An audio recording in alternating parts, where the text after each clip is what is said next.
Say that again." Elena Vasquez stood frozen in the doorway of the security station, her heart pounding against her ribs. The night guard James Carter, the man she'd passed 1,000 times without seeing, didn't turn around. He was reading into his phone, his voice soft and hypnotic, painting dragons and kingdoms for someone on the other end. "Repeat that, while looking at me," Elena whispered. James spun around. His face went white. On the phone screen, a 9-year-old girl with sightless eyes smiled in their direction. "Daddy is the story lady there." Elena's world shattered. The most invisible man in her building was the most famous author who'd ever disappeared. Before we continue this incredible journey, please subscribe to our channel and hit that notification bell. This story will change the way you see the invisible people in your life. Watch until the very end. I promise you won't regret it. And comment below with the city you're watching from. I love seeing how far these stories travel. Now, let's go back to the moment everything changed. Elena Vasquez hadn't slept properly in 3 years. Not since the divorce. Not since Marcus had taken half her company and all of her trust. Not since she'd rebuilt Vasquez Publishing from the ashes of her marriage and sworn she would never be vulnerable again. Work was safer than sleep. Numbers were safer than dreams. The office at 2 a.m. was safer than the empty penthouse that reminded her of everything she'd lost. Tonight, like every night, she was reviewing manuscripts. Stacks of them. Hundreds of stories that all read the same, calculated, optimized, designed to hit algorithms instead of hearts. She'd read 14 proposals in the last 3 hours. Not one of them made her feel anything. Elena pushed back from her desk and rubbed her eyes. "What happened to you?" she muttered to herself. "You used to love this." She used to love a lot of things. Books, laughter, the way Marcus used to read to her in bed before everything went wrong. Now she loved nothing but survival. At 1:47 a.m., Elena heard something that made her stop breathing. A voice. Coming from somewhere below her office, maybe the lobby, maybe the security station. Someone was reading aloud. Not just reading, performing. The words rose and fell like music, painting pictures so vivid, Elena could see them behind her closed eyes. The dragon spread his wings across the northern sky, and the princess knew she knew with every fiber of her being that this creature was not her enemy. He was her only friend in a world that had forgotten how to see her. Elena stood up slowly. She knew good writing. She'd built a career on recognizing it. But this was something else. This was magic poured into words. She had to find the source. Elena walked through the empty hallways of her building, past the dark editorial offices, past the silent conference rooms, down the stairs because the elevator was too slow, too loud. The voice grew clearer with every step. "I am Emperor of the Northern Mountains," the dragon declared, "and no knight, no king, no army shall take you from me. You are under my protection now." Elena reached the ground floor. The security station was ahead, its small light glowing in the darkness. And there he was, James Carter. The night security guard she'd passed 100 times, 1,000 times, without ever really seeing. Middle-aged, tired eyes, quiet voice that always said, "Good evening, Ms. Vasquez," as she walked by without responding. He was sitting at his station with his phone propped up against a coffee cup. On the screen, Elena could see a small face, a girl maybe 9 years old, with dark curls and eyes that didn't quite focus on the camera. "Daddy, do the dragon voice again." "You want the dragon voice? Okay. I am Emperor of the Northern Mountains, and no knight shall." Elena accidentally knocked over a plant. The ceramic pot hit the floor with a crash that echoed through the empty lobby. James spun around so fast he nearly fell out of his chair. When he saw who was standing there, his face went white. "Ms. Vasquez, I can explain. I know personal calls during work hours aren't—" "Who wrote that?" James blinked. "I'm sorry." "The story. The dragon. The Northern Mountains. The princess under protection." Elena stepped closer, her voice shaking. "Who wrote that?" James was silent for a long moment. A very long moment. On the phone screen, the little girl's voice piped up again. "Daddy, is someone there?" Your voice got scared. James looked at his daughter, then at Elena, then at the floor. "I did," he said quietly. "I wrote it." Elena felt her knees go weak. "You're a writer." "I was, a long time ago." "Daddy?" The girl's voice was worried now. "Is everything okay?" James picked up the phone, and Elena saw his hands were trembling. "Everything's fine, sweetheart. My boss is here, the lady I told you about. The one who walks fast and never says hi." James flinched. "Mia." "It's okay," Elena said. Her voice sounded strange to her own ears. "She's right. I never say hi. I never notice anything." She walked toward the security station. James looked like he wanted to run, but there was nowhere to go. "What's your name, sweetheart?" Elena asked the screen. "Mia. Mia Carter. I'm 9 years old, and I can't see with my eyes, but I can see with my ears." The girl smiled. "Daddy says I have magic ears. They can hear what people really mean, not just what they say." Elena felt something crack open in her chest. "What do you hear when I talk?" Mia was quiet for a moment, listening. "Sad," she said finally. "You sound really sad, like Daddy used to sound before he started telling me stories again." Elena looked at James, He wouldn't meet her eyes. "Your daddy tells you stories every night. At 2 a.m., because that's when he gets his break. He reads to me until I fall asleep, and then I dream about dragons and princesses and knights who aren't mean." Mia's face glowed with love. "Daddy's the best storyteller in the whole world." "Is he now?" "He used to write books, real books, famous ones. But he stopped because Mommy went to heaven and he had to take care of me instead." Elena's heart stopped. She looked at James, really looked at him for the first time. The tired eyes that weren't just tired from night shifts. The gentle hands that held the phone like it contained his whole universe. The voice that could paint worlds and kingdoms and dragons that protected lonely princesses. "What was your name?" Elena asked slowly. "Before you were a security guard. What was your writing name?" James closed his eyes. "Ms. Vasquez." "James, please." A long silence. The longest of Elena's life. "Michael Rivers," James whispered. Elena's knees buckled. She had to grab the security desk to stay upright. Michael Rivers, the author who had vanished 8 years ago after winning the National Book Award. The writer whose novel, The Last Light, had sold 2 million copies and changed the way Elena thought about literature. The man the entire publishing world had mourned as lost to obscurity. He'd been working in her building for 3 years, walking past her every single night, and she'd never once seen him. "Oh my God," Elena breathed. "Oh my God. Please don't tell anyone." James's voice was desperate. "Please, I have a life now, a quiet life. Mia needs—" "You won the National Book Award. That was another lifetime. You were supposed to write the greatest novel of our generation. I was supposed to do a lot of things." James's voice cracked. "And then my wife died, and I had a newborn daughter who couldn't see. And I had to choose between being a writer and being a father. So you chose. I chose her." James looked at the phone screen where Mia was listening with her magic ears. "I chose the most important story of my life. The one that needed me to live, not to write." Elena couldn't speak. All her years in publishing, all the manuscripts she'd read, all the authors she'd discovered and promoted and celebrated, and the greatest writer she'd ever known had been invisible, right in front of her, for 3 years. "Daddy?" Mia's voice was small. "Did I say something wrong? The story lady's crying?" Elena touched her face. She was crying. She hadn't even noticed.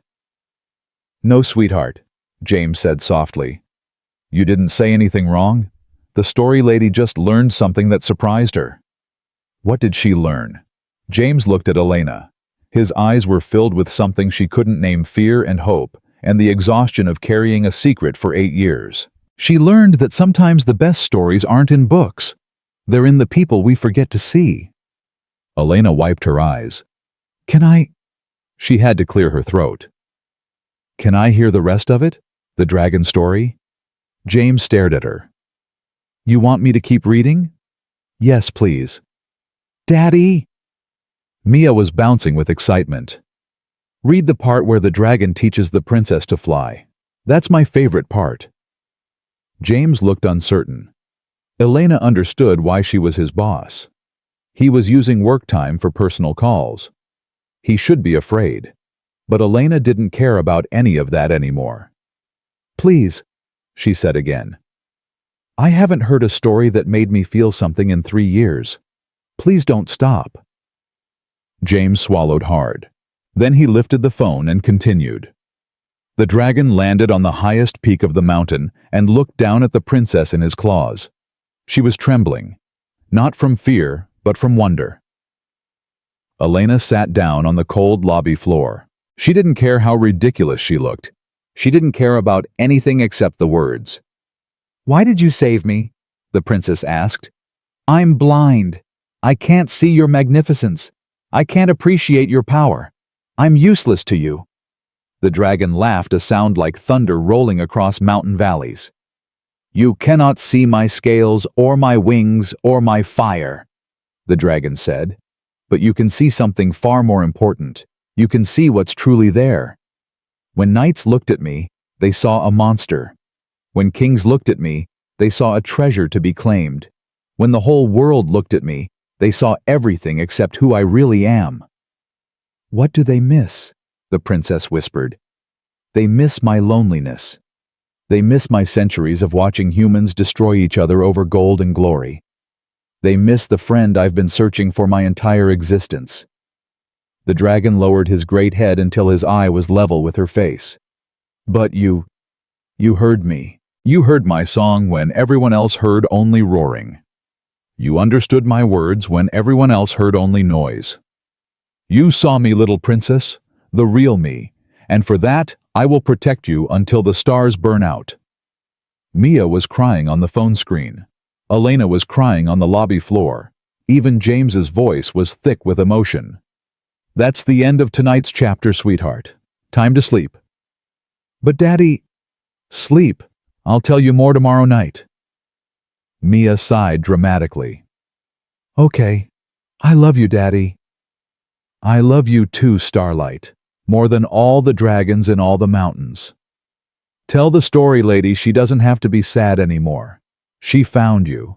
That's a happy ending. The call ended. Elena and James sat in silence. She's remarkable, Elena finally said. She's everything. James set down his phone. Ms. Vasquez, I'm sorry about the personal call. I know it's against policy.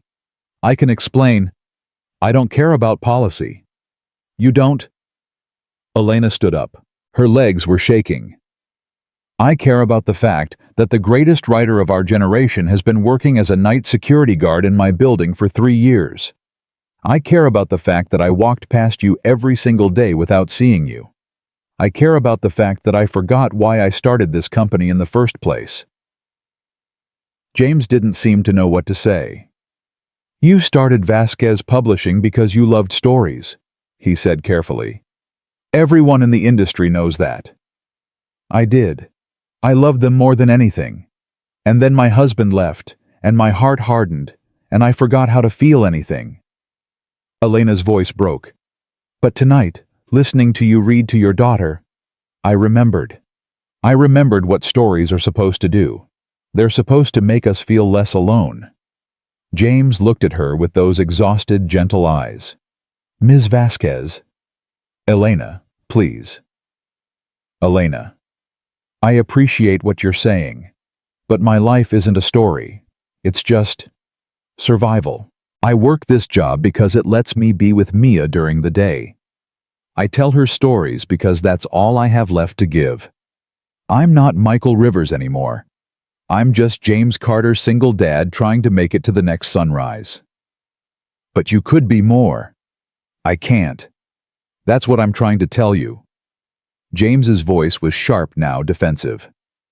When Sarah died, I had to choose, write books or raise my daughter.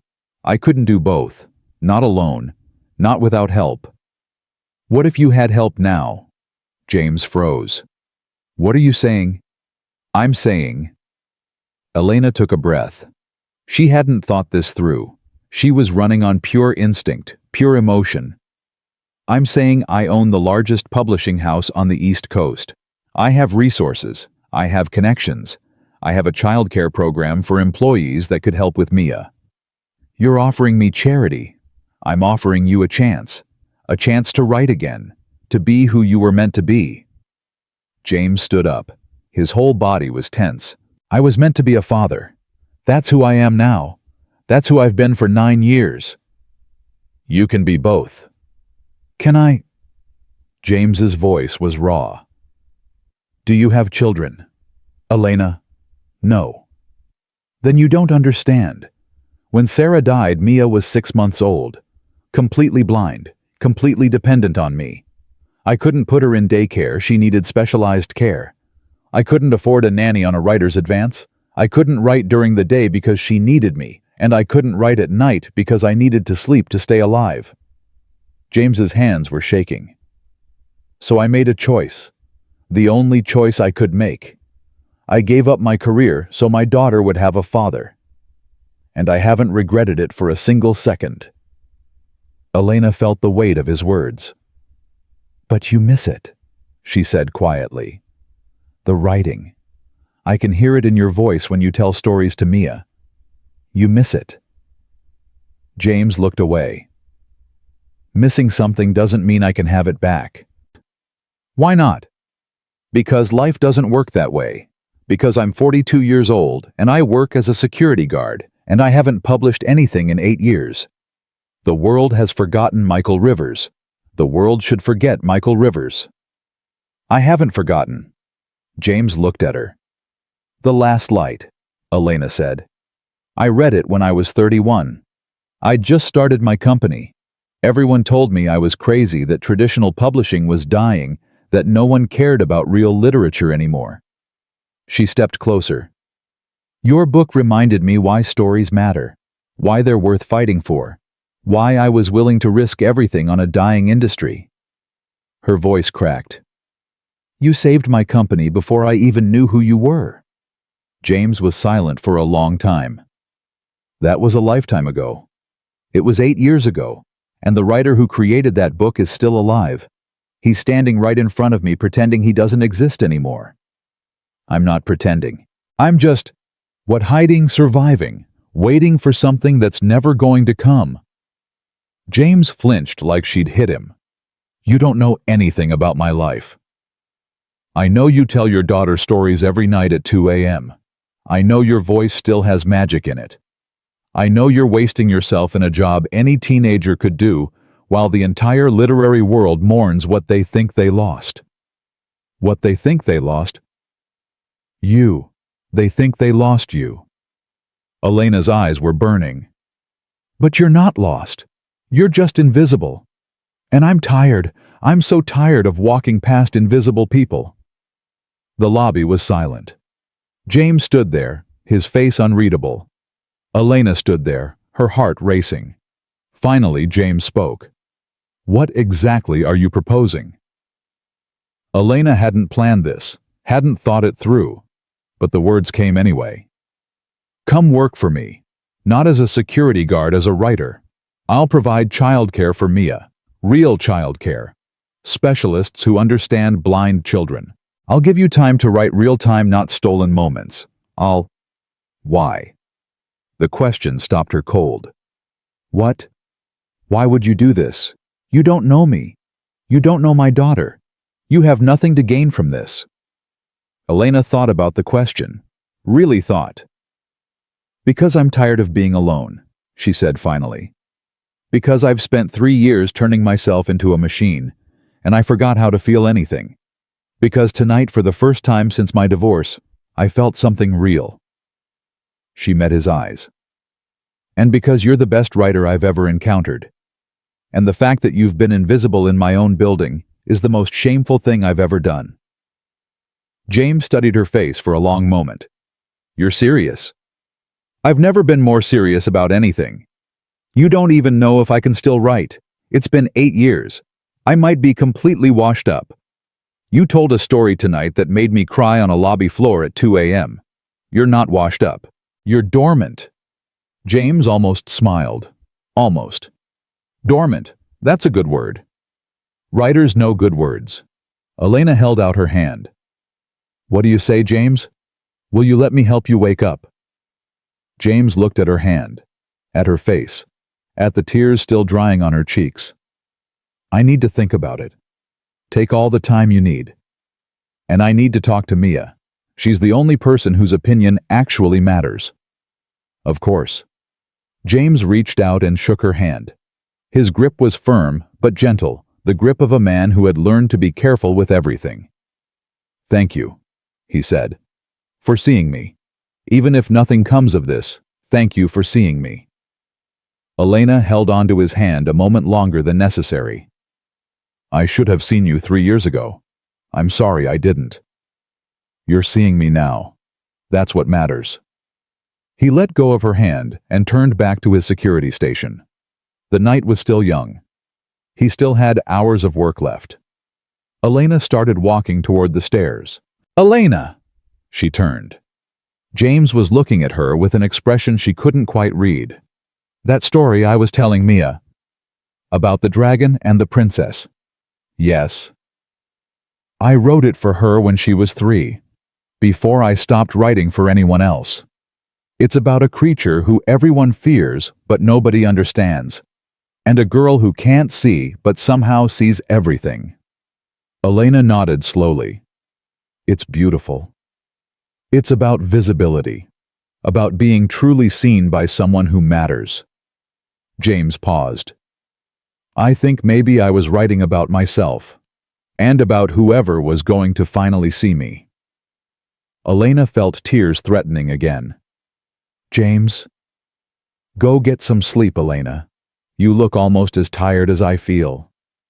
Elena laughed despite herself. A rusty sound she couldn't remember the last time she'd laughed. "I don't sleep much anymore."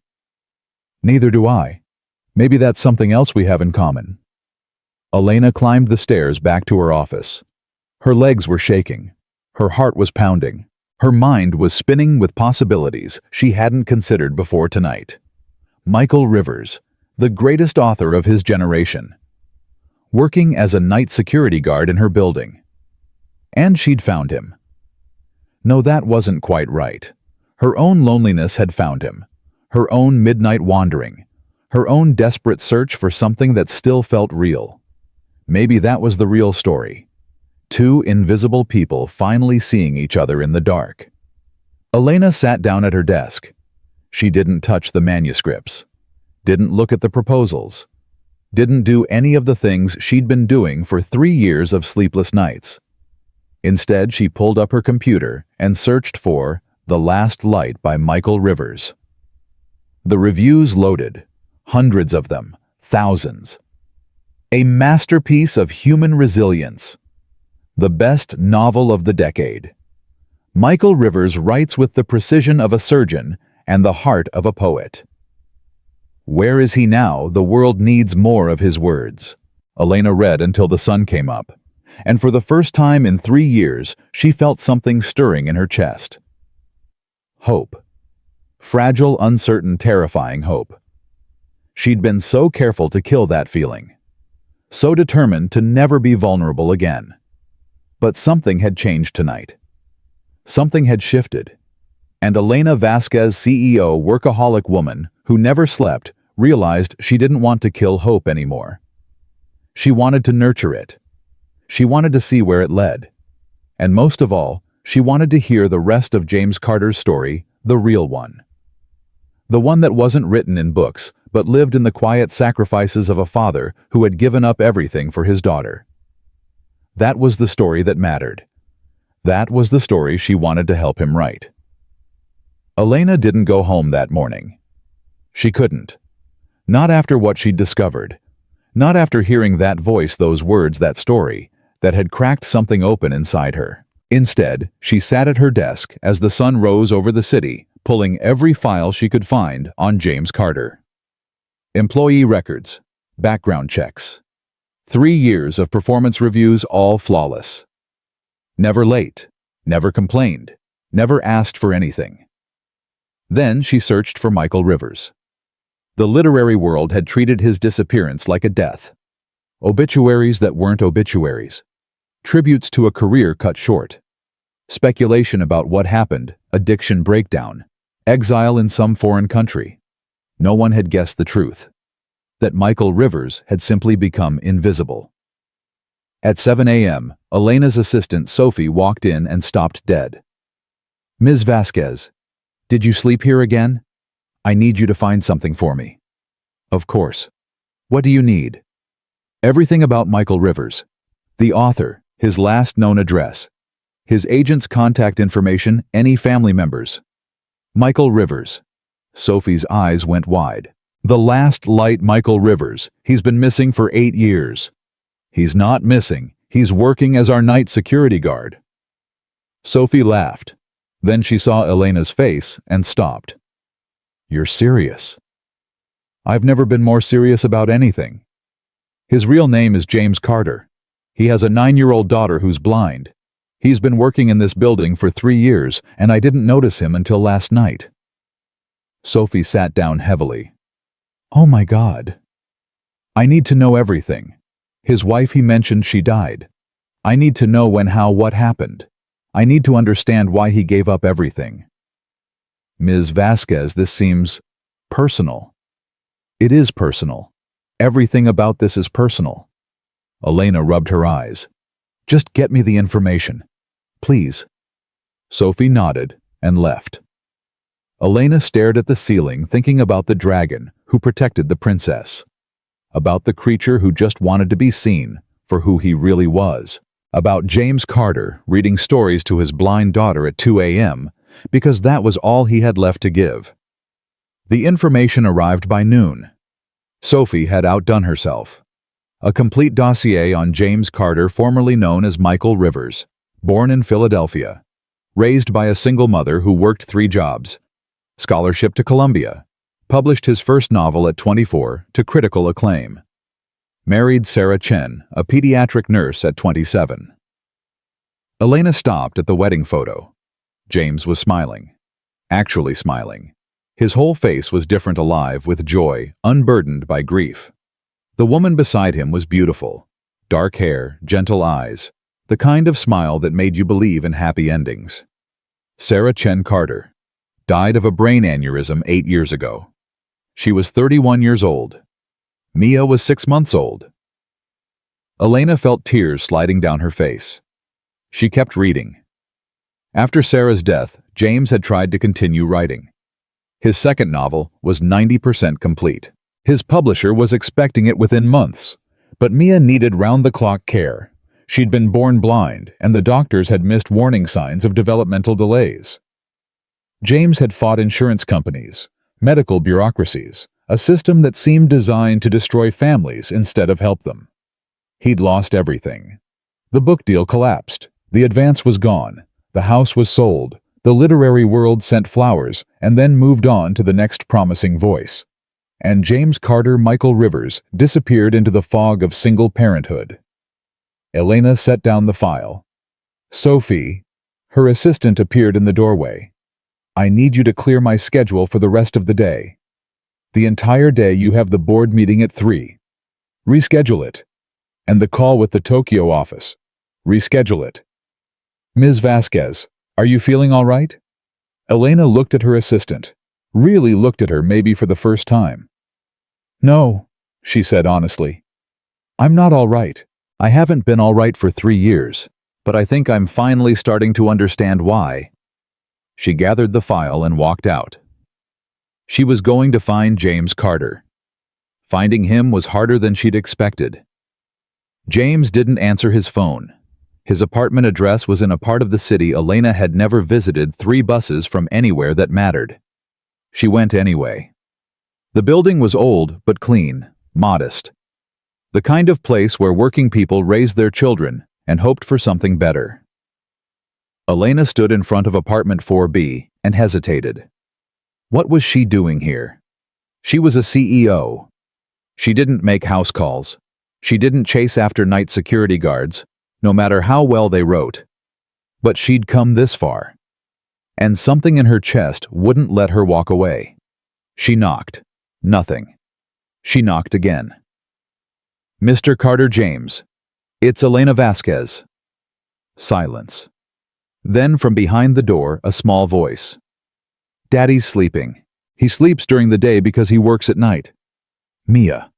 Elena's heart clenched. Mia, this is Elena, the story lady from last night. A pause. Then the sound of locks being undone, multiple locks one after another. The door opened. Mia stood there, her sightless eyes pointed somewhere past Elena's shoulder. She was wearing a faded purple dress and holding a stuffed dragon that had clearly been loved within an inch of its life. You came to visit us. I hope that's okay. Daddy said you might come. He said you had questions. Mia stepped back. You can come in, but be quiet. Daddy hasn't slept good in forever. Elena entered the apartment. It was small, but immaculate. Everything in its exact place because it had to be. For Mia, everything needed to stay where she expected it. Do you want some juice? Mia asked. I can pour it myself. I practice every day. That would be lovely. Thank you. Elena watched as Mia navigated to the kitchen with perfect confidence. She found the cups by touch, the juice by position, the counter's edge by memory. Daddy taught me where everything is, Mia said. He says our apartment is like a map I keep in my head. As long as nothing moves, I can go anywhere. Your daddy is a very smart man. He's the smartest person in the whole world. Mia handed Elena a cup of juice. Except he doesn't know it. He thinks he's just a night guard, but he's really a dragon in disguise. Elena felt her throat tighten. A dragon? From his stories. The dragon who pretends to be small so people won't be scared of him. But inside he's huge and powerful and magical. Do you tell him that every day? But he just laughs and says I'm the magical one. Mia tilted her head. Why are you sad, story lady? What makes you think I'm sad? Your voice, it shakes when you talk, like you're trying not to cry. Elena set down her juice. I'm sad because I didn't see your daddy for 3 years.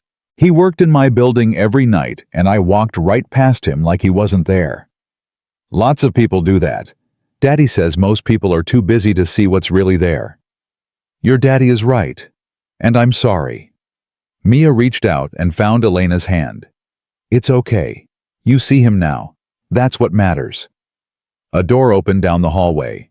James emerged, still half asleep, wearing a rumpled t-shirt and old jeans. When he saw Elena, he stopped dead. What are you doing here? I came to talk. How did you find my address? I'm the CEO of a major company. Finding addresses is the easy part. James looked at Mia, then back at Elena. Mia, sweetheart, can you go to your room for a few minutes? But I want to stay with the story lady. 5 minutes, I promise. Mia sighed dramatically, but obeyed. Her door closed with a soft click. James turned to Elena. His expression was unreadable. You shouldn't be here. I know. You're my boss. This is inappropriate. I know that too. So why did you come? Elena didn't have a good answer. Not a logical one anyway. Because I read your file. Because I learned about Sarah. Because I understand now why you gave up everything. James's face tightened. You had no right to investigate me. Probably not. But I did it anyway. Why? What do you want from me?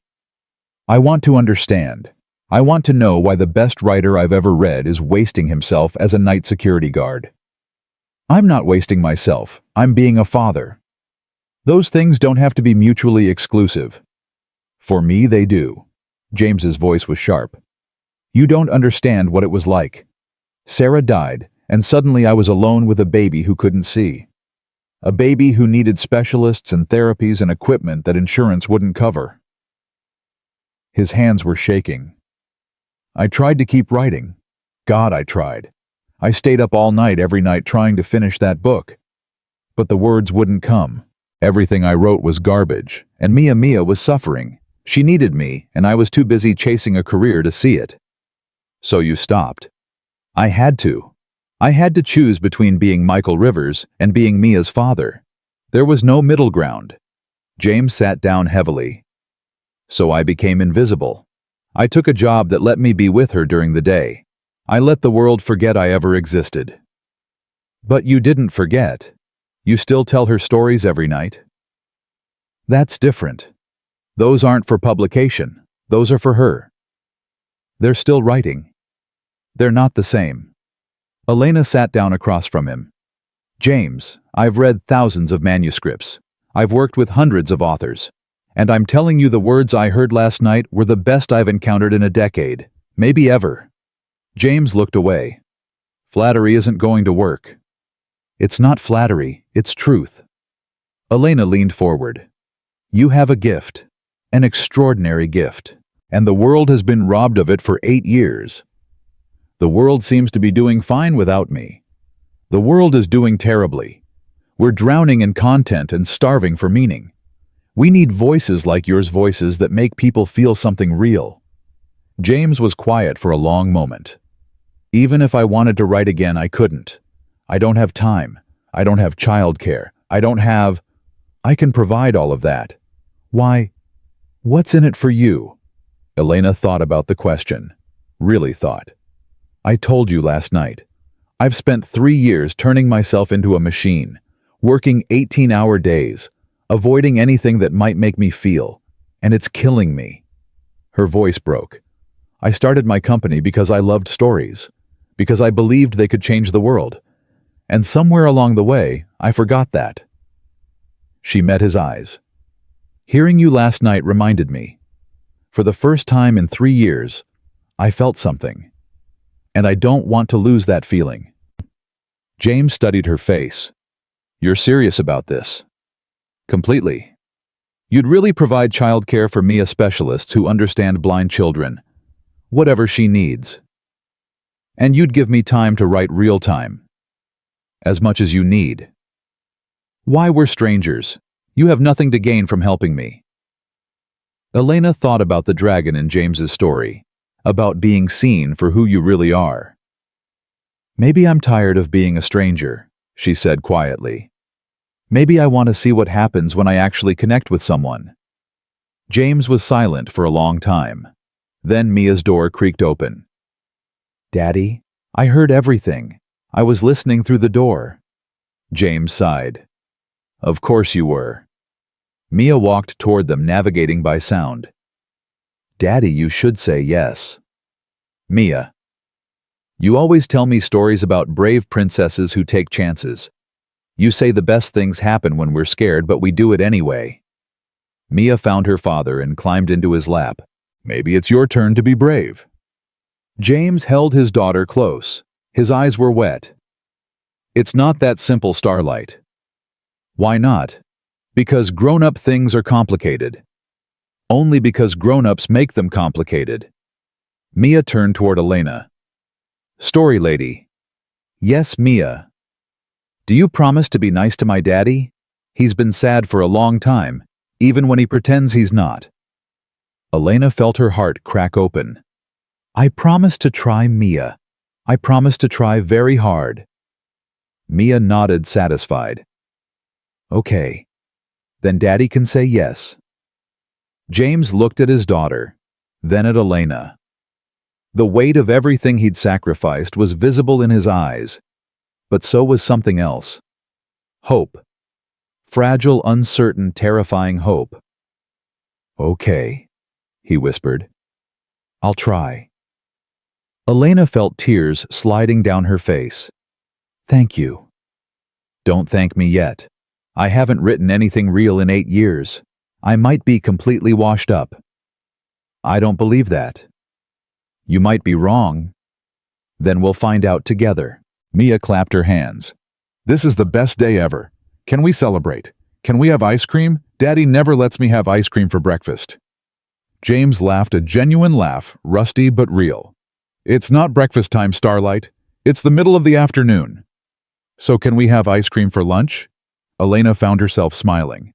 Actually smiling. "I know a place," she said. "Best ice cream in the city. My treat."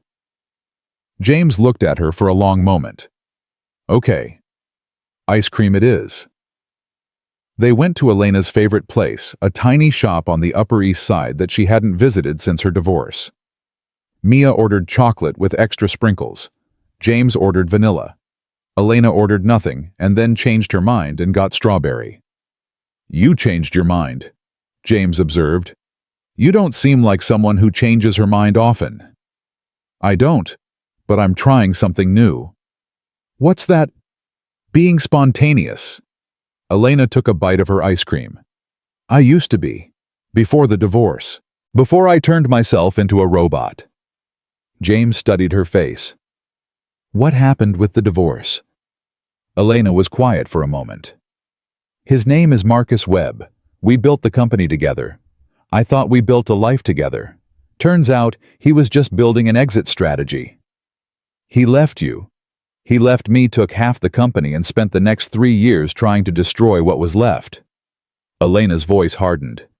"He's still out there, still scheming, still looking for ways to hurt me. I'm sorry." "Don't be. It taught me something important." "What?" "That I can survive anything. That I don't need anyone." Elena paused. "But also that surviving isn't the same as living." James nodded slowly. "I know what you mean. After Sarah died, I told myself the same thing. I don't need anyone. I can do this alone."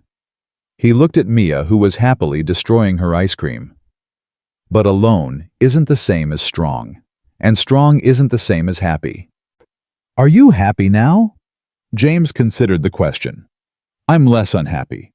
Mia makes me less unhappy every day, but truly happy." He shook his head. "I'm not sure I remember what that feels like. Maybe we can figure it out together." The words hung in the air between them. James looked at her with something Elena couldn't quite read. "This is strange," he said. "Last night I was invisible. Today I'm having ice cream with the CEO of the company I work for. Life is strange sometimes." "Is this how you usually recruit writers?" Elena laughed. "No, usually I have lawyers do it." "Then why the personal touch?" "Because you're not a usual writer. You're Michael Rivers. You're the reason I started my company in the first place." James's eyebrows rose. "The reason you started your company?" "I read The Last Light when I was at rock bottom. Recovering from a failed engagement, starting over with nothing. Your book made me believe that stories could change the world. That publishing meant something beyond profit margins." Elena set down her spoon. "You have no idea how many times I've thought about Michael Rivers over the years, wondered where he went, wished I could tell him what his words meant to me." She met his eyes. "And now I find out he's been working in my building for 3 years, right under my nose. Invisible." James was quiet. "That's a lot of weight to put on someone you just met." "I know, I'm sorry." "Don't be sorry, it's just—" He struggled for words. "I'm not the person who wrote that book, not anymore. That person died with Sarah. What's left is just remnants. Remnants can rebuild. Can they? I'm counting on it. For both of us." Their eyes met. Something passed between them. Recognition, understanding, the beginning of something neither of them was ready to name. Mia interrupted the moment.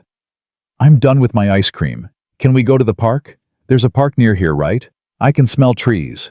James smiled at his daughter. "You can smell trees. Trees have a smell, like green but softer." Mia held out her hands. "Please, Daddy, story lady too." Elena looked at James. He looked back at her. "The park sounds nice," Elena said. They walked together through the city. Mia held her father's hand, narrating what she heard and smelled and felt. "That's a hot dog cart. And there's a lady walking a dog, a big one, from the sound of its feet. And someone's playing guitar somewhere nearby. You're incredible, Elena said. You notice everything. Daddy says seeing isn't the only way to understand the world. Sometimes the other senses are better. He's right. Mia squeezed her father's hand. Daddy's always right, even when he doesn't believe it. They found a bench in the park. Mia wanted to explore the nearby flowers. I can smell where they are, leaving James and Elena alone. She's extraordinary, Elena said. She's the only reason I'm still here. James watched his daughter navigate by scent and sound. After Sarah died, I wanted to give up. Just stop. But Mia needed me. She was the only thing that kept me moving. She loves you very much. It's mutual. James turned to Elena. I need you to understand something. If I do this, if I try to write again, Mia comes first. Always. No deadline, no contract, no amount of money will ever change that. I understand. Do you? Because the publishing world doesn't work that way. They want schedules. They want productivity. They want the machine to keep running. I own the machine. I can make it work however I want. Can you? Or will you eventually pressure me to produce, to sacrifice time with Mia for pages on a screen? Elena met his gaze directly. I will never ask you to choose between your daughter and your work. If I ever become that person, I give you permission to walk away. No questions asked. James studied her face. You mean that? I've been the person who chose work over everything. It destroyed my marriage and almost destroyed me. I won't do that to someone else. Okay. James nodded slowly. Then I'll trust you. For now. That's all I can ask. Mia came running back, her hands full of flower petals. Smell these, Daddy. They're so pretty. James inhaled the scent and smiled. They're beautiful, Starlight. I picked some for Story Lady, too. Elena accepted the crumpled petals. They smelled like hope. Thank you, Mia. They're perfect. You're coming to see us again, right? You're going to help Daddy write stories. If he'll let me. Mia turned to James. Daddy, let her. Please. She smells like someone who keeps promises. James laughed. That rusty, real laugh that Elena was already starting to love. Okay, Starlight. I'll let her. They walked back together as the sun began to set. Three people who had been alone for too long, finding something unexpected in each other. Elena didn't know what would happen next. Didn't know if James could actually write again. Didn't know if she was ready to feel things after 3 years of numbness. But for the first time in a very long time, she wanted to find out. And that was enough. For now. They reached James's building just as the streetlights came on. I should let you get some sleep, Elena said. You have work tonight. About that, James hesitated. I don't know how to do this. The transition. I can't just quit being a security guard. You don't have to. Not yet. Take all the time you need. I'll set up the childcare first, make sure Mia's comfortable. Then we'll figure out the rest. What if it doesn't work? Then we'll figure that out too. James looked at her with something approaching wonder. You're not what I expected. What did you expect? A corporate machine. Someone who only cares about numbers. I was that person for 3 years. I'm trying not to be anymore. Mia tugged on James's hand. Daddy is Story Lady staying for dinner. Not tonight, Starlight. She has to go. But she'll come back. I'll come back, Elena said. I promise. Mia smiled a smile so pure it almost hurt to see. Good. I like her. She sounds like someone who needs stories. She does, James said quietly. She definitely does. Elena walked away as they went inside. Her heart was full of something she couldn't name. It felt like possibility. It felt like the beginning of something important. It felt for the first time in years like life was worth living again. She didn't see the car parked across the street. Didn't notice the man inside with the camera snapping photos. didn't know that Marcus Webb had already found out about her midnight visit to the security station, and he was very, very interested in what his ex-wife was doing with the night guard. Marcus Webb made his move exactly 2 weeks later. Elena was in her office reviewing the childcare arrangements she'd made for Mia when Sophie burst through the door. "Ms. Vasquez, we have a problem." Elena looked up. Sophie's face was white. "What kind of problem?" Sophie handed her a tablet. On the screen was a headline from the city's biggest tabloid: "Publishing CEO's Secret Late-Night Affair with Night Guard." Beneath the headline were photos. Elena entering James's building. Elena sitting with James at the ice cream shop. Elena walking through the park with James and Mia. Elena's blood turned to ice. Who took these? We don't know. They were published anonymously. This is Marcus. Elena's voice was flat. This has his fingerprints all over it. There's more. Sophie scrolled down. They're claiming you're using company resources to conduct a personal relationship, that you've been giving preferential treatment to an employee you're romantically involved with. That's not true. I know, but the board is already asking questions. Mr. Chen called 3 times this morning. Elena stared at the photos, at her own face smiling at James, at Mia's hand in hers as they crossed the street. Innocent moments weaponized. Get me Marcus's number. Ms. Vasquez. Now. Sophie hesitated, then found the number. Elena dialed. Marcus answered on the second ring. Elena, I wondered when you'd call. You did this. Did what?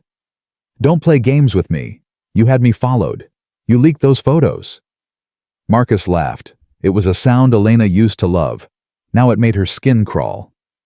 I have no idea what you're talking about. You're trying to destroy me. Again. Destroy you, I'm just concerned about the company. Our company. The one I helped build. You haven't been part of this company for 3 years. I still have friends on the board. Friends who are very interested in hearing about your after-hours activities with the night guard. Elena's hand tightened on the phone.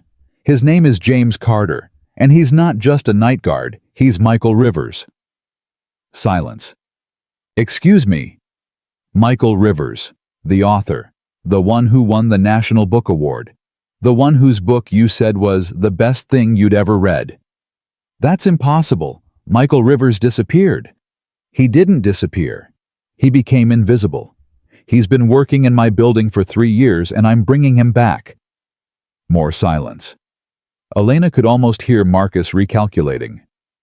That's quite a story, he finally said. But it doesn't change the facts. You're involved with an employee. You're using company resources for personal relationships. The board won't like that. The board can hear my side. Can they? By the time I'm done, they won't believe anything you say. Marcus's voice turned cold. I told you 3 years ago, Elena. I told you I'd make you pay for taking everything. You took half the company, half our assets, everything except my dignity. Your dignity? Marcus laughed again. That's next. The line went dead. Elena sat frozen, her mind racing. Marcus wouldn't stop with the photos. He would dig deeper. He would find everything James's past. Sarah's death, the childcare arrangements Elena had made. He would twist it all into something ugly, and James would be caught in the crossfire. Elena grabbed her coat and ran for the elevator. She found James at the security station preparing for his shift. His face was pale. He'd seen the news. Elena, what the hell is happening? My ex-husband. He's been following me, following us. Following? James held up his phone. The tabloid story was on the screen. This is all over the internet. People are calling the building. Reporters are downstairs. I know. I'm sorry. I should have warned you about Marcus. Warned me? You told me he was trying to hurt you. You didn't tell me he was stalking you. I didn't know. I didn't think. What, that he'd use me to get to you? James's voice was sharp. I'm a single father with a blind daughter. I can't have my face all over the tabloids. I can't have reporters digging into my life. I'm going to fix this. How the story's already out. Everyone knows I'm working here. Everyone's going to start asking questions. Then we tell them the truth. The truth. James stared at her. That I'm Michael Rivers. That I've been hiding for 8 years, that my entire life has been a carefully constructed lie. It's not a lie. It's survival. Same thing. James ran his hands through his hair. I should never have agreed to this. I knew it was too good to be true. I knew something would go wrong. James, I need to think. I need to figure out what to do. Let me help. Help. You're the reason this is happening. The words hit Elena like a slap. She stepped back. You're right. This is my fault. My baggage. My ex-husband. Elena, I didn't mean... Yes, you did. And you're right. Elena's voice was calm, but her hands were shaking. I came into your life like a tornado. I made promises I might not be able to keep. And now Marcus is using you to get to me. James's anger seemed to deflate. What do we do? I don't know yet, but I'm going to find out. Elena's phone buzzed. A text from Sophie. Board meeting in 1 hour. Emergency session. They're talking about removing you as CEO. Elena felt the ground shift beneath her feet. What is it? James asked. The board. They're calling an emergency meeting. They want to remove me. Because of the photos. Because Marcus has been planning this for 3 years. The photos are just the excuse he needed. James was quiet for a moment. This isn't about me, is it? It's about the company. About your power. It's about everything. Marcus wants to destroy me completely. You're just collateral damage. Collateral damage. James laughed bitterly. Story of my life. Elena reached out and touched his arm. I won't let that happen. Whatever it takes, I won't let Marcus hurt you or Mia. You might not be able to stop him. Watch me. Elena turned and walked toward the elevator. At the doors, she stopped. James. Yeah. That dragon in your story. The one who protects the princess. Does he win in the end? James was silent for a long moment. I haven't written the ending yet. Then maybe it's time.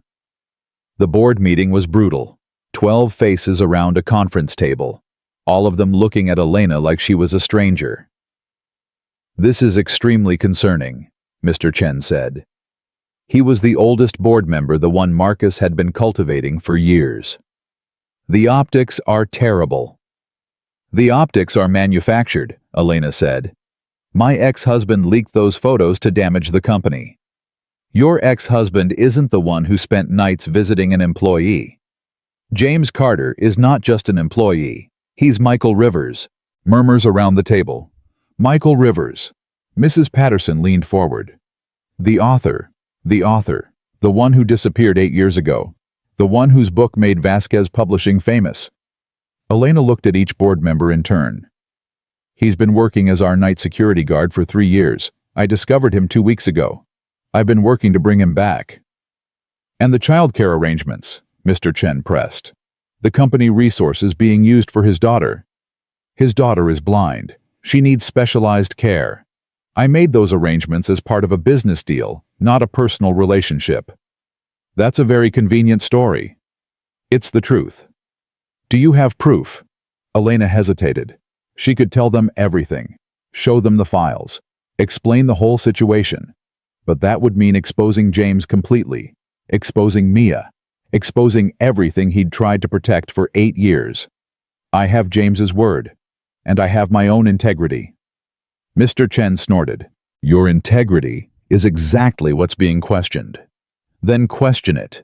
Look into my finances. Look into my communications. Look into every decision I've made in the last 2 weeks. Elena's voice rose. You'll find nothing improper, because there is nothing improper. Marcus is the one playing games here, not me. Marcus isn't on this board anymore. No, but he clearly has influence over it. Elena looked at Mr. Chen directly. How much has he been talking to you? How many dinners? How many favors? Mr. Chen's face reddened. That's outrageous. Is it because right now it seems like this board is more interested in destroying me than protecting the company? Silence fell. Mrs. Patterson cleared her throat. Elena, we're not trying to destroy you. We're trying to understand. If Michael Rivers is really working as your night guard, that's extraordinary. But we need more than your word. What do you need? Proof. Documentation. Something that shows this is a legitimate business decision and not something else. Elena thought about James, about his fear of exposure, about his 8 years of hiding. She couldn't prove anything without his permission. I need time. How much time? 24 hours. Mr. Chen shook his head. Unacceptable. The story is out now. Every hour we wait, the damage gets worse. Then give me until tomorrow morning. I'll have everything you need. The board exchanged glances. Fine, Mrs. Patterson said finally. Tomorrow morning, 9 a.m. But Elena, if you can't prove your story, we'll have no choice but to take action. I understand. Elena left the conference room with her head held high. Inside, she was falling apart. She went directly to James's building. He opened the door before she could knock. Mia was behind him, her face worried. The story lady sounds scared, Mia said. What happened? Adult things, James said. Mia, can you go to your room for a bit?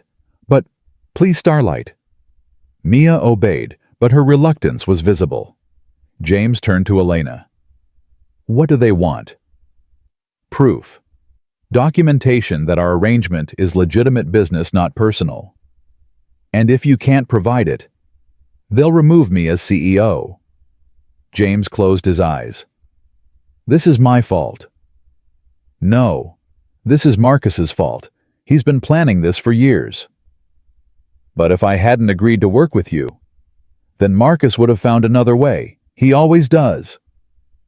James sat down heavily. What kind of proof do they need? Your identity, your agreement to write for the company, something official. If I confirm I'm Michael Rivers, everyone will know. The whole world will know. I know, and I'm not asking you to do that. James looked at her. You're not? No, I'm telling you to walk away. Forget we ever met. Take Mia and disappear again. Elena, I mean it. This is my fight, not yours. Marcus wants to destroy me, and I won't let him use you to do it. But your company, my company, isn't worth destroying your life. Elena's voice cracked. You've given up enough. You've sacrificed enough. I won't ask you to sacrifice more. James was quiet for a long time. Then he did something Elena didn't expect. He laughed. What? Elena asked. You're telling me to run, to save myself, after everything you've done to help us. James shook his head. Do you know how rare that is?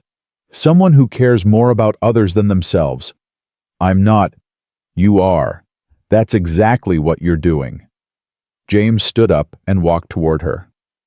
Elena, I've been hiding for 8 years. Hiding from my past. Hiding from my pain. Hiding from everything that made me who I was. He stopped in front of her. Maybe it's time to stop hiding. James, you don't have to. I know I don't have to. I want to. He took her hands. You found me. You saw me when no one else could. You believed I could write again when I'd given up on myself. This could destroy everything you've built. What have I built? A life of invisibility. A career as a night guard. James squeezed her hands. That's not a life. That's just survival. And you're the one who taught me there's a difference. Elena felt tears sliding down her face. I don't want to cost you anything. You've already given me something I thought I'd lost forever. Hope. James wiped her tears with his thumb. Let me give you something in return. What? The truth. All of it. To whoever needs to hear it. Your board. Your board. The press.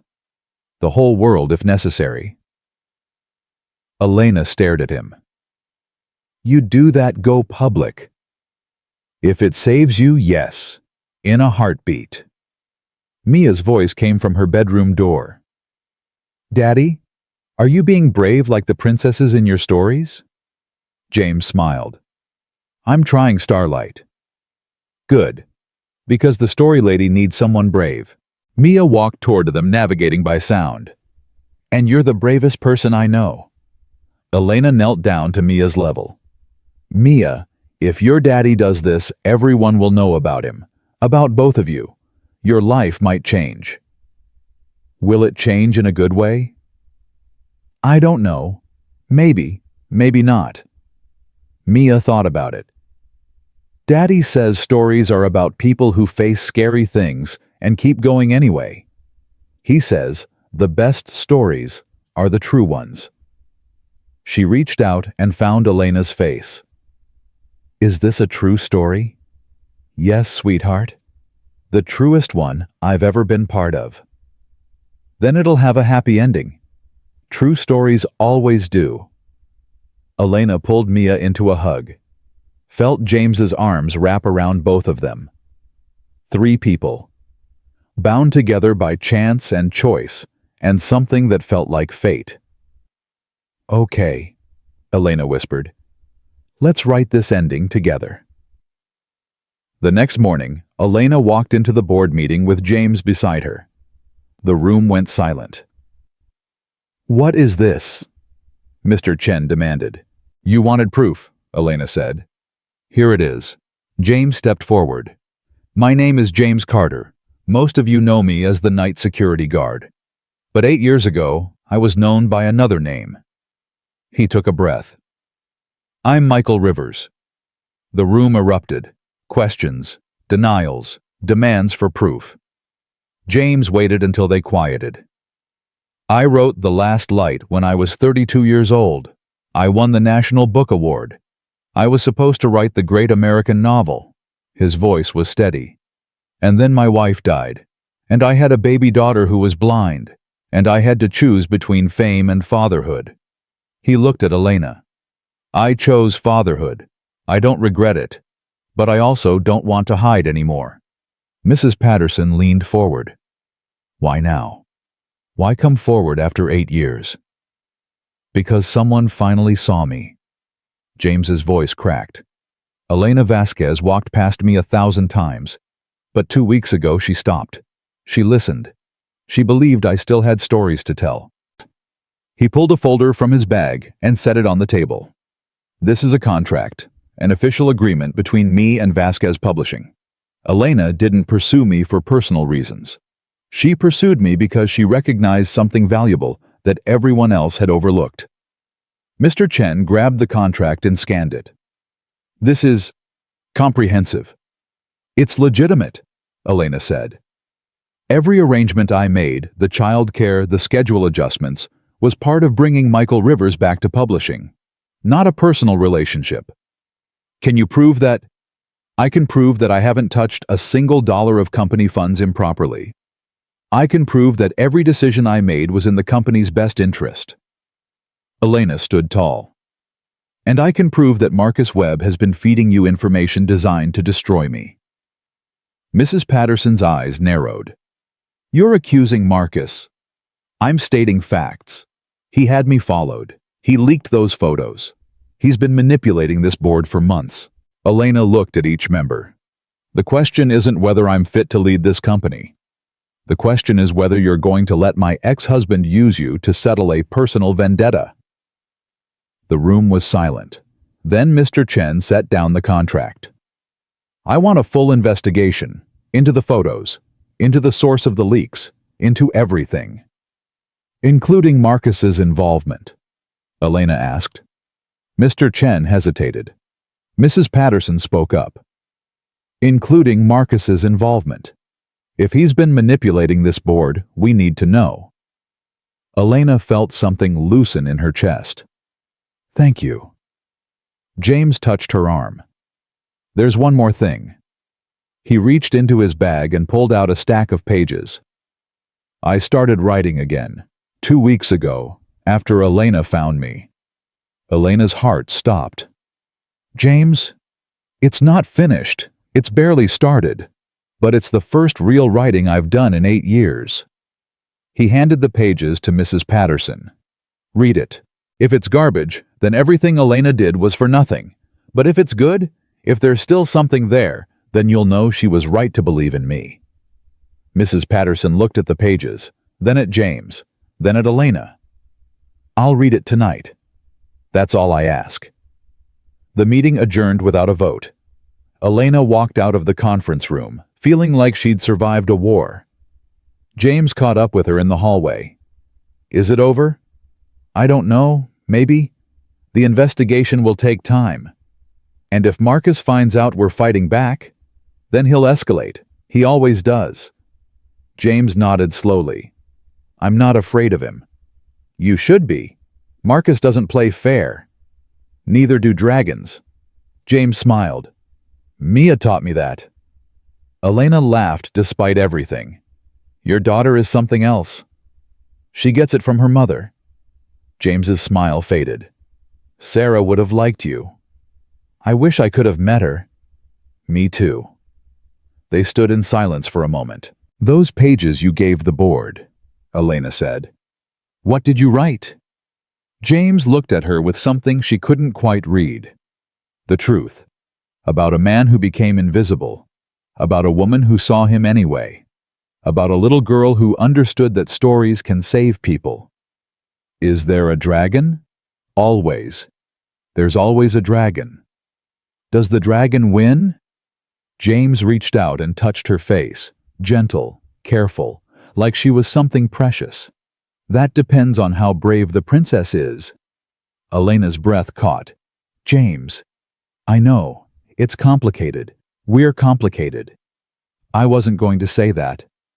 Then what? Elena leaned into his touch. I was going to say, thank you. For being brave, for standing beside me, for not running when you had every reason to. I told you, I'm tired of running. So am I.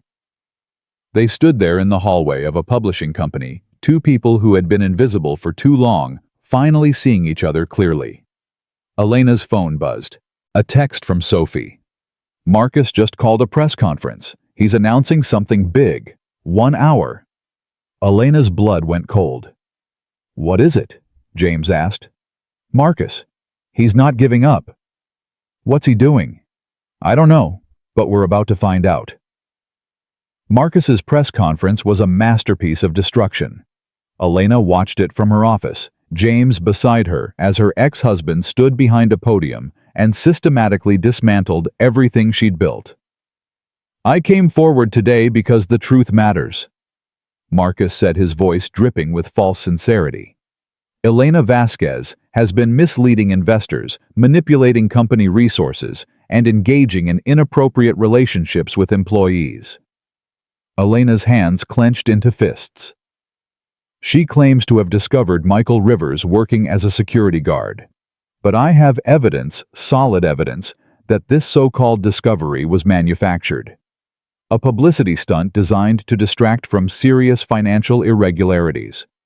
That's a lie, James said quietly. I know. Keep watching. Marcus held up a folder.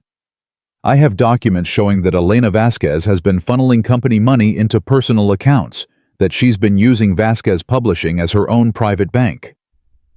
Elena's blood went cold. That's impossible. I've never... I know you haven't. James's voice was steady. He's lying. But lies can be powerful if no one challenges them. Marcus continued his assault. I'm calling on the board of Vasquez Publishing to remove Elena immediately, and I'm calling on law enforcement to investigate her financial crimes. The press conference erupted in questions.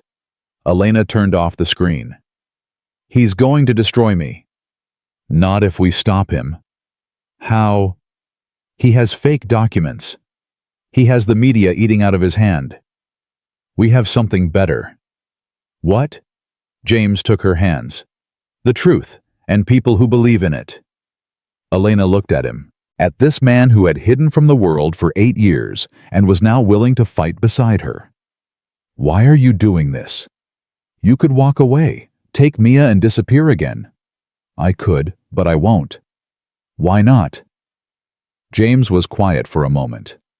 Because 8 years ago I ran. I ran from my pain, from my past, from everything that made me who I was. And running saved my daughter, but it killed something in me. He squeezed her hands. I'm tired of running. I'm tired of hiding. And I'm tired of letting people like Marcus win because good people are too afraid to fight. Elena felt tears threatening.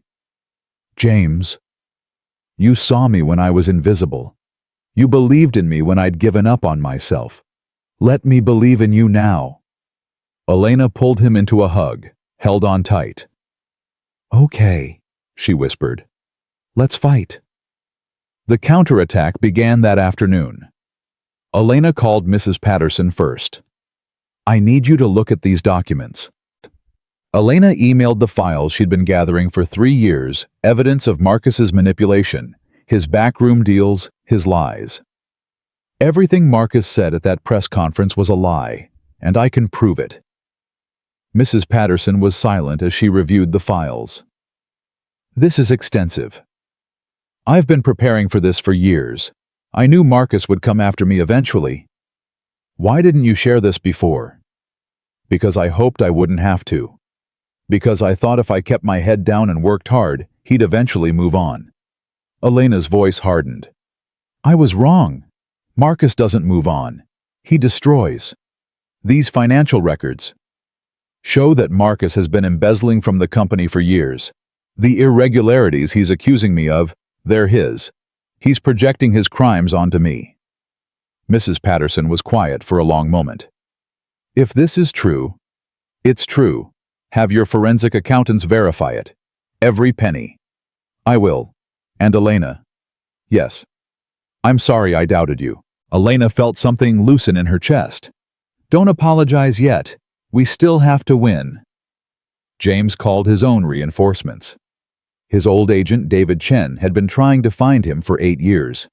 Michael. My God, is that really you? It's me, David. I need your help. Anything. Anything at all. I need you to call every contact you have. Every journalist, every critic, every book blogger. Tell them Michael Rivers is back, and tell them the story of why he disappeared. James. I know. I've been hiding for 8 years, but I'm done hiding now. James looked at Elena. Someone worth fighting for showed me that. This is going to be huge. I know. That's what I'm counting on. The story broke within hours. Michael Rivers resurfaces. After 8 years, National Book Award. Winner was working as night guard. Single father sacrificed career for blind daughter. The narrative shifted so fast, it gave Marcus whiplash. Suddenly, everyone wanted to know about James Carter, about Michael Rivers, about the man who had given up everything for his daughter.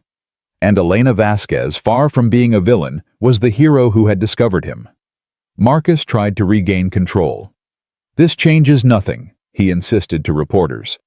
The financial irregularities are being investigated, Elena's lawyer announced.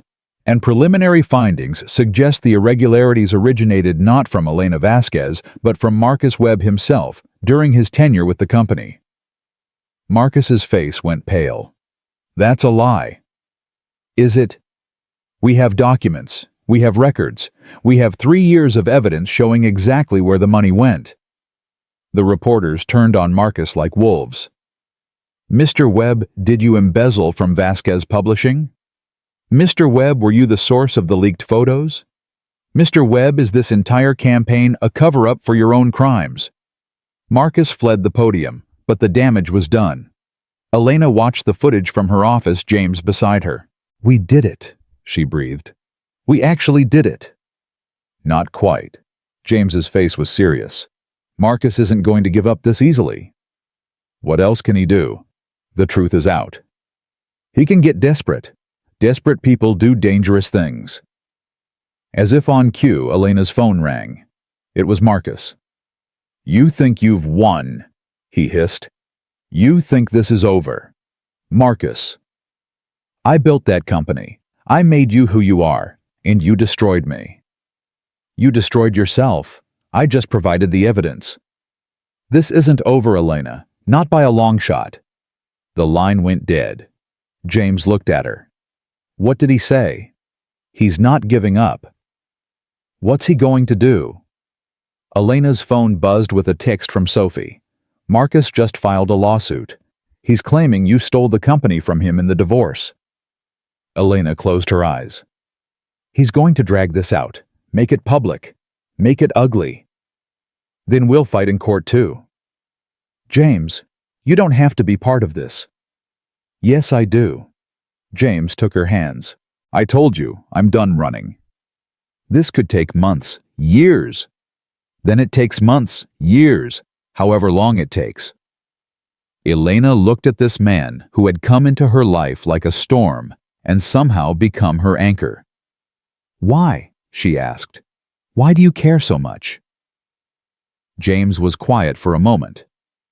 Because you're the first person in 8 years who made me want to write again. The first person who saw Michael Rivers when everyone else saw James Carter. The first person who made me believe that the story isn't over just because one chapter ended badly. He touched her face. Because I think I'm falling in love with you. And I'm terrified because the last time I loved someone I lost her. But I'm more terrified of never feeling this again. Elena's breath caught. James, you don't have to say anything. I know this is fast. I know we're in the middle of a war, but I needed you to know. Elena reached up and kissed him, soft, careful, the kiss of two people who had forgotten what tenderness felt like. When they pulled apart, James's eyes were wet. I didn't expect that. Neither did I. Elena smiled. But I'm done doing what's expected. Me too. They stood their foreheads touching, breathing the same air.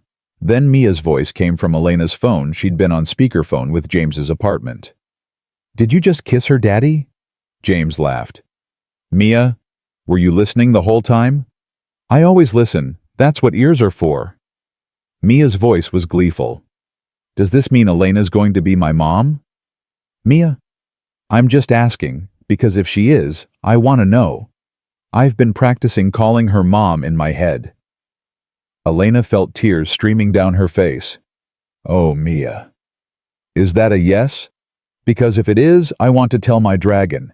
He's been waiting for good news. James looked at Elena. Elena looked at James.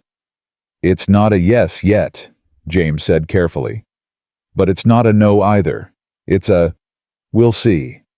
That's what adults always say when they mean yes, but they're scared to admit it. Elena laughed through her tears. She's too smart for us. She gets it from her mother. She gets it from you. Mia's voice softened. Story Lady Elena. Yes, sweetheart. Thank you for making my daddy happy again. He's been sad for so long, even when he pretended he wasn't. Elena wiped her eyes. Thank you for letting me be part of your family. Even if it's just for a little while. It's not going to be a little while. I already decided. You're staying forever. Mia. I've spoken to my dragon about it. He agrees. James shook his head, but he was smiling. Well, if the dragon agrees... He does. So it's official. Elena felt something shift in her chest. Something that had been broken for 3 years starting to heal. Okay, Mia. I'll try to be worthy of the dragon's approval. You already are. He told me the first time he heard your voice. Elena couldn't speak. James pulled her into another hug.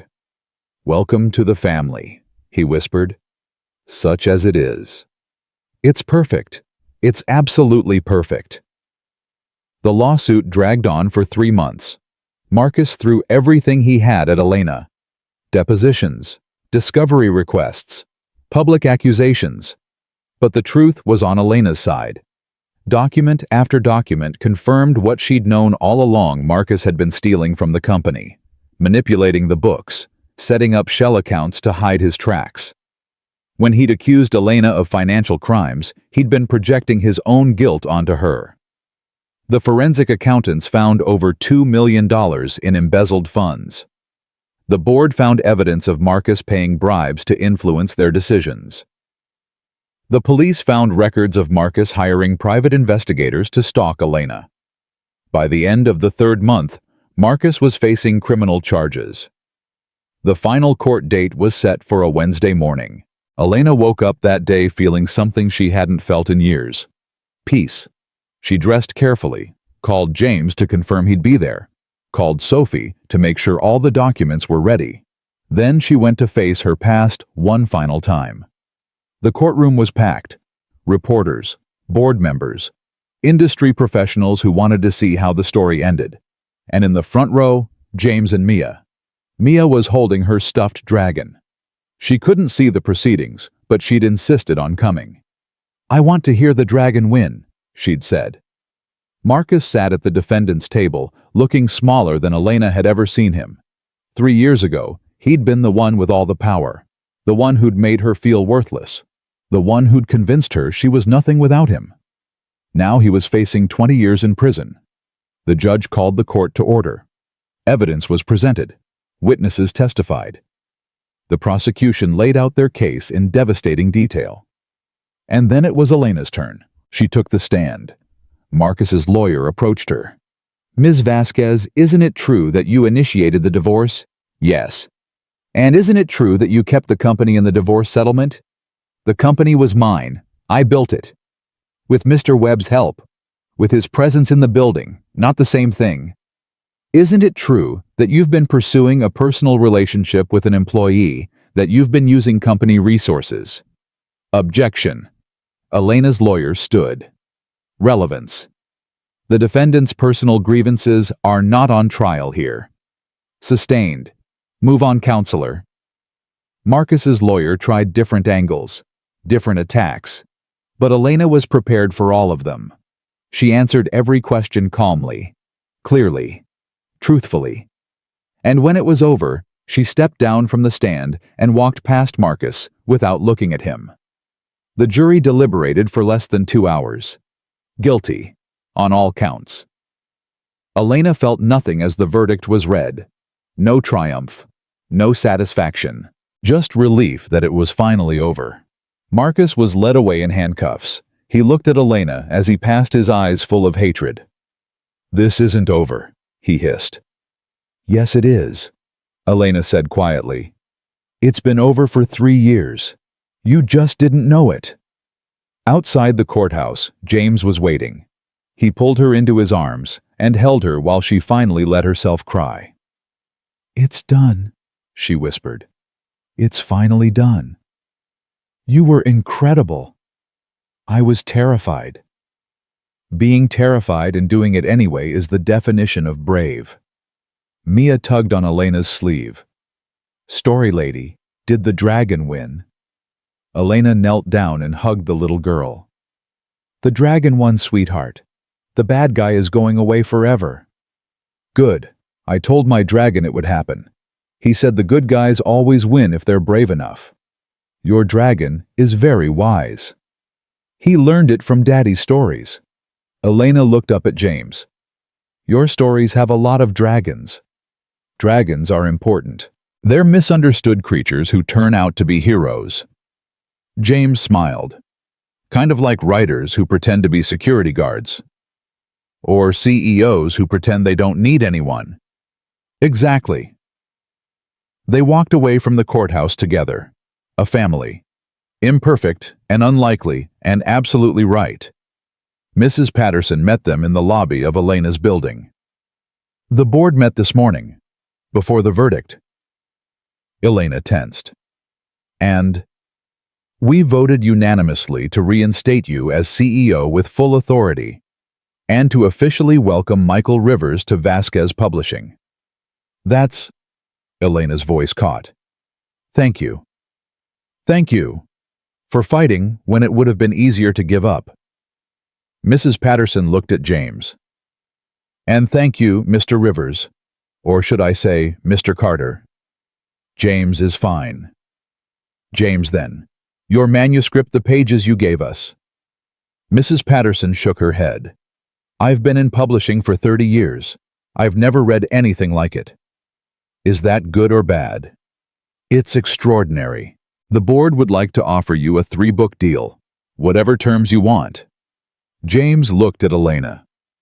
What do you think? I think you should write whatever you want, however long it takes. And if it takes years, then it takes years. Some stories can't be rushed. James turned back to Mrs. Patterson. I'd like that. Thank you. One condition.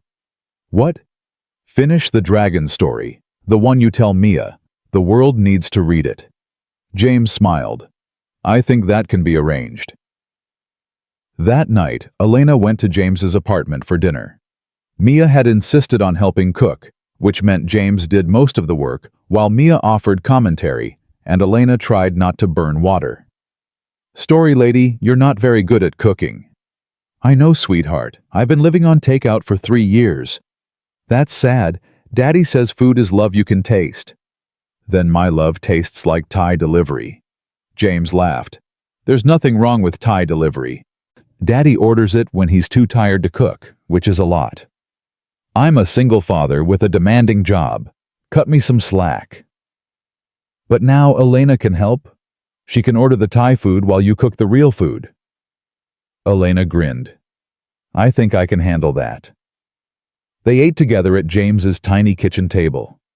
The food was simple pasta with homemade sauce, but it tasted better than anything Elena had eaten in years.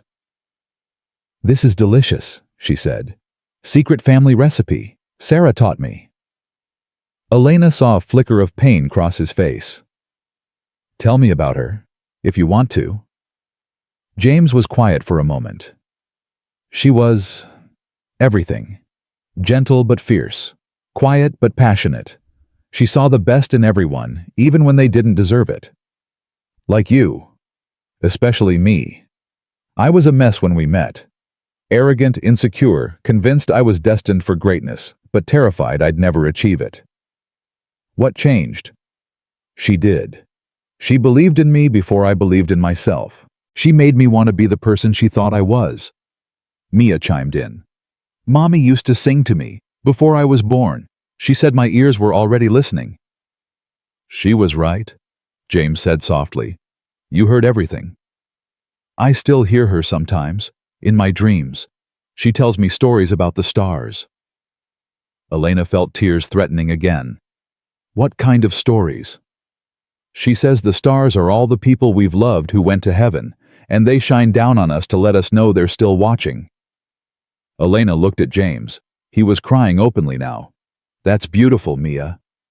Mommy said you would come, a long time ago. She said someone would find Daddy and make him happy again. She said that in one of my dreams. She showed me a lady with sad eyes who would hear Daddy's stories and understand them. James made a sound between a laugh and a sob. I don't know if that's memory or imagination. Does it matter? Elena asked. No, I guess it doesn't. They finished dinner in comfortable silence. Afterward, Mia asked Elena to help with her bedtime routine. I want to show you how I brush my teeth. I count to 100 while I do it. Daddy taught me. Elena watched as Mia navigated the bathroom by touch and sound. Perfect confidence. Perfect grace. You're amazing, Elena said.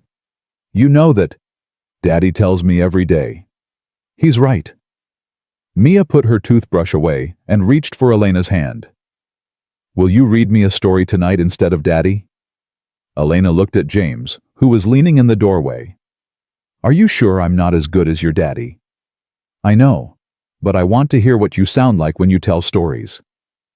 Elena took the book Mia offered, a worn copy of fairy tales, and sat on the edge of the bed. She read slowly, carefully, trying to capture even a fraction of the magic James brought to his storytelling. When she finished, Mia was smiling. You're learning. I have a good teacher. Daddy's the best. Yes, he is. Mia reached out and touched Elena's face. I'm glad you found us, story lady. I'm glad you let me stay. You're family now. Dragons always protect their family. Elena kissed Mia's forehead. Good night, sweetheart. Good night, Mom. Elena froze. James froze. Mia giggled. I've been practicing. Did I say it right? Elena couldn't speak. She could barely breathe. You said it perfectly, James answered for her. But remember what I said. I know. We'll see. Adults are always careful. Mia snuggled into her pillow. But I'm not an adult. And I already know. She was asleep within minutes. Elena and James stood in the hallway, both of them still processing what had just happened. She called me Mom. She's been wanting to. For weeks. James, You don't have to say anything. You don't have to be anything you're not ready to be. That's not it. Elena turned to face him. I never thought I'd have this. A family. A child. Someone who actually wanted me. I want you. I know. But Mia, Elena's voice broke. She doesn't have to love me. She chose to. That's what family is, not the people you're stuck with, the people you choose. Is that from one of your books? It's from Sarah. She said it on our wedding day. Elena felt the weight of that, the honor of it. I'll try to be worthy of her memory. You already are. James pulled her close. Stay tonight. Not like that. Just stay. Sleep here. Be here when Mia wakes up. Is that what you want? It's what I've wanted since the moment I heard you knock over that plant. Elena laughed through her tears. Okay, I'll stay. Really? I'm done running too, James. Done hiding. Done pretending I don't need anyone. Good. Because I need you. More than I thought I could need anyone again. They stood there in the hallway of a tiny apartment, two people who had been invisible for too long finally seeing each other clearly. And for the first time and longer than either of them could remember, the future didn't feel frightening. It felt like a story waiting to be written, together. Elena woke to the smell of pancakes and the sound of Mia singing. It was the first time in 3 years she'd slept through the night. No nightmares, no restless tossing, just peace. She found James and Mia in the kitchen. Mia was standing on a stool, carefully mixing batter while James guided her hands. Is the story lady awake yet? I think she just woke up, James said. I can hear her breathing changed. Mia grinned in Elena's direction. Good morning, Mom. The word still made Elena's heart skip. Good morning, sweetheart. What are you making? Dragon pancakes. Daddy makes them special for important days. What's important about today? You stayed. That's important.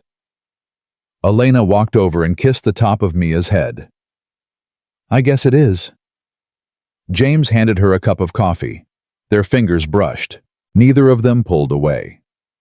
Sleep okay? Better than I have in years. The couch isn't exactly comfortable. It wasn't the couch, it was knowing where I belonged. James's eyes softened. You belong here, as long as you want to. What if I want to stay forever?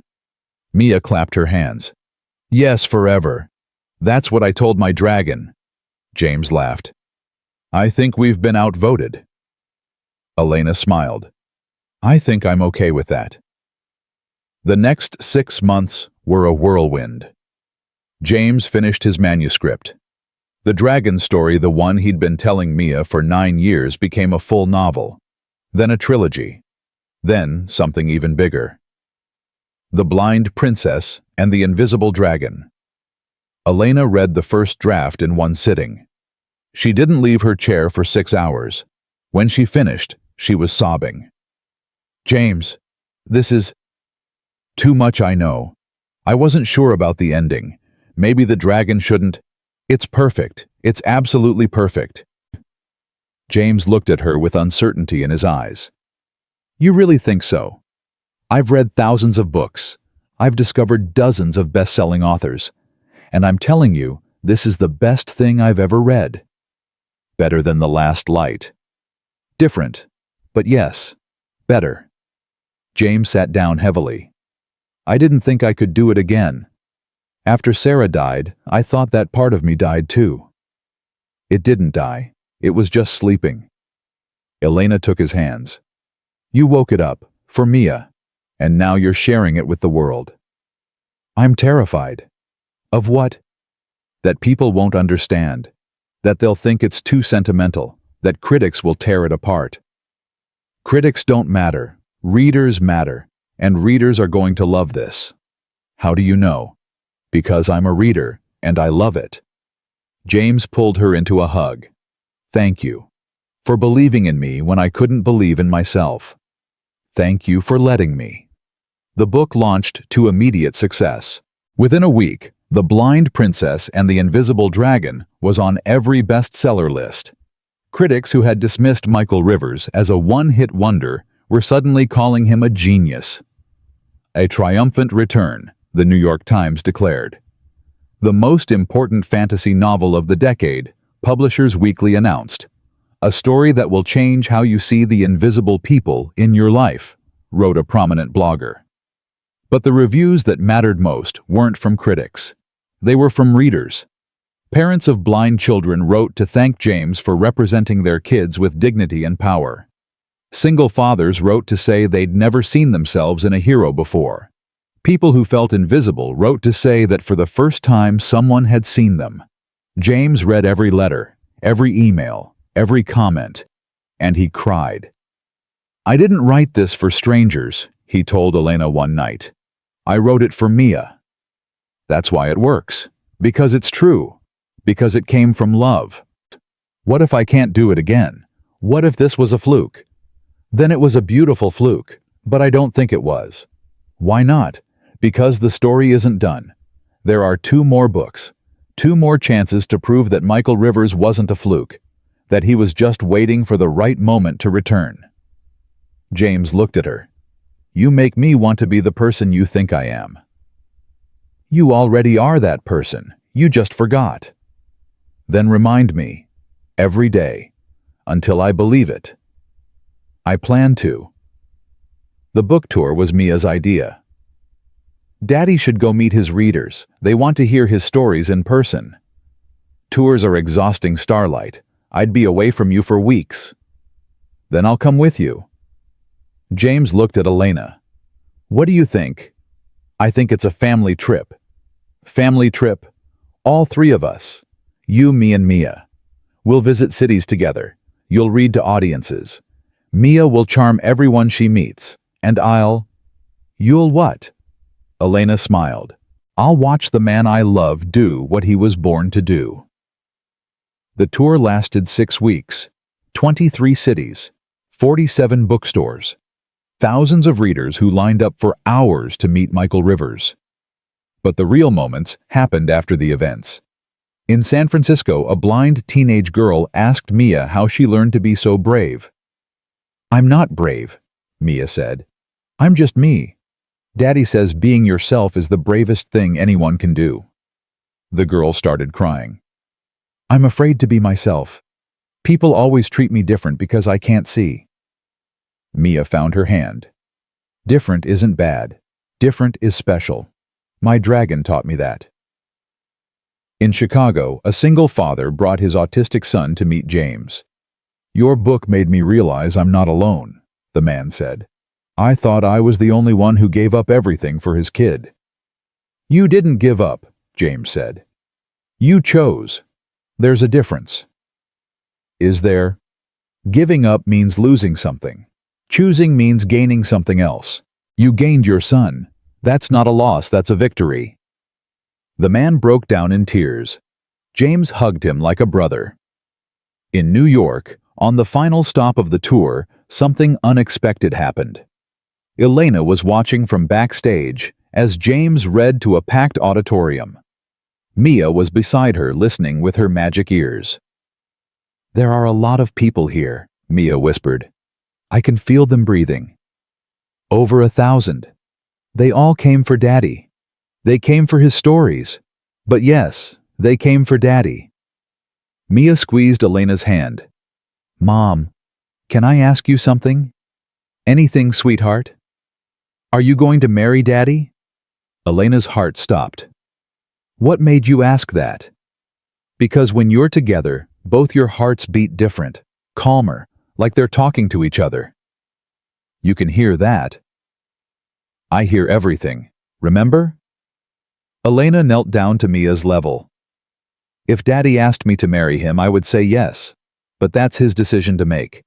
What if I asked him to ask you, Mia? I already did, last week. He said he was scared. Scared of what? Scared that you'd say no. Scared that he's not good enough for you. Mia touched Elena's face. But he is good enough. He's the best person in the whole world, and you make him better. Elena felt tears sliding down her cheeks. Mia, I love your daddy very much. I know. That's why I told him to stop being scared. What did he say? He said he'd do it tonight, after the reading. Elena's heart was pounding now. Tonight? Shh! Don't tell him I told you. It's supposed to be a surprise. James finished his reading to thunderous applause. The audience demanded an encore. James looked backstage at Elena and Mia. I have one more story, he said into the microphone. But this one isn't from a book. This one is true. The auditorium went quiet. 9 years ago, my wife died. I was left alone with a 6-month-old daughter who was blind. I thought my life was over. I thought I'd never write again, never love again, never feel anything except grief. He paused. I became invisible. I took a job as a night security guard and disappeared from the world.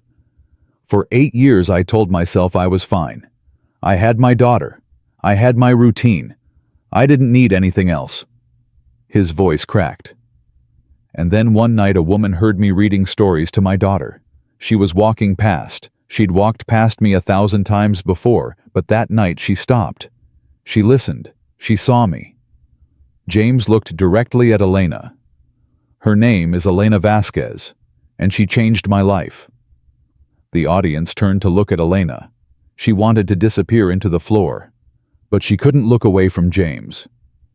Elena believed in me when I'd given up on myself. She fought for me when I couldn't fight anymore. She loved my daughter like her own.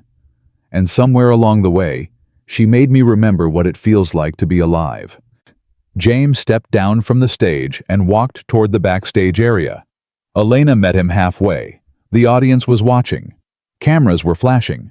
None of it mattered. Elena Vasquez. James took her hands. I was invisible for 8 years. You saw me. You believed in me. You showed me that the story doesn't have to end just because one chapter is hard. He got down on one knee. The audience gasped. I don't have much to offer you. A tiny apartment. A daughter who talks too much. A heart that's been broken, but is finally learning to heal. He pulled out a small box. But I'm offering all of it. Everything I have. Everything I am. If you'll have me. Elena was crying too hard to speak. Will you marry me, Elena? Will you be my wife? Will you be Mia's mother? Will you help me write the rest of this story? Elena sank to her knees in front of him. Yes.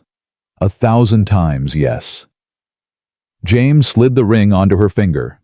The audience erupted. Mia ran out from backstage and threw herself at both of them.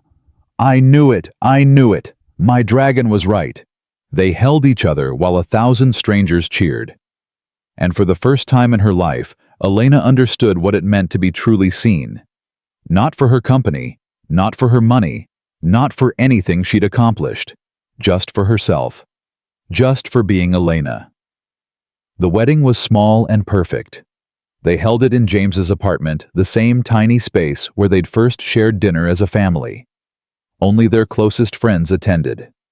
Mrs. Patterson, Sophie, David Chen, a handful of others who had believed in them from the beginning. Mia served as flower girl and ring bearer and officiant in training. I can't legally marry you, she announced, but I can give the speech. What speech? James asked. The one I've been working on for months. Mia stood on a stool so everyone could see her. When Mommy went to heaven, Daddy was very sad. He pretended he wasn't, but I could hear it in his voice. He stopped laughing. He stopped dreaming. He stopped being the daddy I knew was in there somewhere. Elena squeezed James's hand. Then Elena came. She was sad too. I could hear it the first time she talked. Two sad people who found each other in the dark. Mia smiled. Daddy's stories are about that. About invisible people who find each other. About dragons who protect the ones they love. About princesses who can't see but understand everything. She reached out and both James and Elena took her hands. I couldn't see Mommy, but I heard her. Every day. She told me stories about the stars and promised me that someone would find Daddy and make him happy again. Tears were flowing now. Not just from Elena and James, from everyone in the room. Elena is that someone. She found us. She chose us. And now we're a family. Mia lifted their joined hands. By the power of my dragon, I declare you husband and wife. You can kiss now. Everyone laughed through their tears. James kissed Elena while their daughter cheered and their friends applauded. It wasn't a traditional wedding. It wasn't elegant or expensive or covered by magazines. It was perfect, because it was true. The years that followed were the best of Elena's life. She restructured Vasquez Publishing around a new mission, finding invisible voices and making them heard. Writers who had given up. Authors who thought they weren't good enough. Storytellers who just needed someone to believe in them. James wrote 3 more novels. Each one explored different themes, visibility, family love that transcends loss. Each one became a bestseller. Each one changed lives. But his greatest work was still the dragon story. The Blind Princess and the Invisible Dragon was adapted into an animated film. Mia was credited as a consultant. Her insights about blindness shaped every frame. At the premiere, she walked the red carpet between her father and her mother. I can hear the cameras, she whispered. There are so many of them. They want to see the girl who inspired the story, Elena said. But I can't see them back. That's okay. They can see you. And that's what matters. Mia smiled. Mom, did you ever think this would happen when you first heard Daddy reading to me? Elena thought about that night. The voice in the dark. The story that had made her stop and listen. I thought I'd found something special. I didn't know yet how special it would become. Would you do it again? Knowing everything that would happen. In a heartbeat. Even the scary parts. The lawsuit, Marcus, all of it. Especially the scary parts. They're what made us strong. Mia squeezed her hand. I'm glad you stopped that night. I'm glad you heard Daddy's voice. So am I, sweetheart. So am I. The film was a massive success, but the real legacy wasn't commercial. It was the foundation they created, the Invisible Voices Foundation, which provided resources for disabled children and single parents. Scholarships for kids like Mia. Support groups for fathers like James. Programs that helped invisible people become seen. We're changing things, James said one evening reviewing the Foundation's annual report. Actually changing things. That was always the goal. I never thought I'd have this. Any of this, a family, a purpose, a reason to keep going. And now I can't imagine life without it. Elena leaned against him. Neither can I. Mia was 16 when she decided to write her own story. She'd been dictating tales into a recorder for years, fantastical adventures that blended her father's dragon mythology with her own unique perspective. I want to publish something, she announced at dinner. Not under Daddy's name, under my own. What would you write about? James asked. About a girl who can't see but hears everything. About her family, a dragon who learned to love again, and a princess who was never really lost. That sounds autobiographical. All good stories are. Daddy taught me that. Elena looked at James. I think she's ready. She's 16. You were published at 24. She has a head start. Mia bounced in her seat. Does this mean yes? James sighed, but he was smiling. It means we'll help, if that's what you really want. It's what I've always wanted. Ever since you first told me about the dragon, I knew I wanted to tell stories too. Then we'll make it happen. Together. Always together. Mia's first book was published on her 18th birthday. The Girl Who Heard Stars became a sensation. Critics called it a stunning debut and a voice unlike any other in contemporary literature. But Mia didn't care about critics. She cared about the readers who wrote to tell her that for the first time they'd seen themselves in a book. Blind readers. Disabled readers. People who had felt invisible their whole lives. You did what I tried to do, James told her after reading a stack of fan letters. You made people feel seen. I learned from the best. Your mother. Mia grinned. Both of you, but mostly Mom. She taught me that being seen isn't about having eyes. It's about having someone who pays attention. Elena pulled her daughter into a hug. I'm so proud of you. I know. I can hear it in your heartbeat. You cannot. Okay, I can't, but I can feel it. Same thing. They laughed together, a family built not from blood, but from choice. On James and Elena's 10th anniversary, Mia planned a surprise. She gathered everyone who had been part of their story. Mrs. Patterson, Sophie David Chen, friends from the tour, colleagues from the foundation. I want to give you something, Mia said, both of you. You don't have to give us anything, Elena protested. I know, but I want to. Mia handed them a thick manuscript. It's a book, about us, about everything. James looked at the title page. The Voice in the Dark, a True Story. It's our story, from the beginning. The night Mom heard you reading to me. The dragon. Marcus. Everything. Elena turned to the first page. Her eyes filled with tears as she read the opening lines. Repeat that. While looking at me, she whispered. And in that moment, everything changed. You wrote about us. I wrote about love, about family, about what happens when invisible people find each other. Mia smiled. It's dedicated to both of you, to the dragon who never stopped fighting and the princess who finally found home. James couldn't speak. He just pulled Mia into his arms and held her tight. Elena joined them. 3 people, 1 family. A story that had started in the dark and led them all into light. Can I publish it? Mia asked. Or is it too personal? James looked at Elena. What do you think? I think the whole world should know. I think people need to hear this story. Even the hard parts. Especially the hard parts. That's what makes it true. Mia's book was published on the 10-year anniversary of The Blind Princess and the Invisible Dragon. It spent 52 weeks on the bestseller list. But the number Elena remembered wasn't the sales figures, or the weeks on the list, or any other metric of success. The number she remembered was 1. One night, 1 voice in the dark. 1 moment when she had stopped walking and started listening. That was all it took to change everything. On their 20th anniversary, James and Elena sat on the porch of the house they'd built together.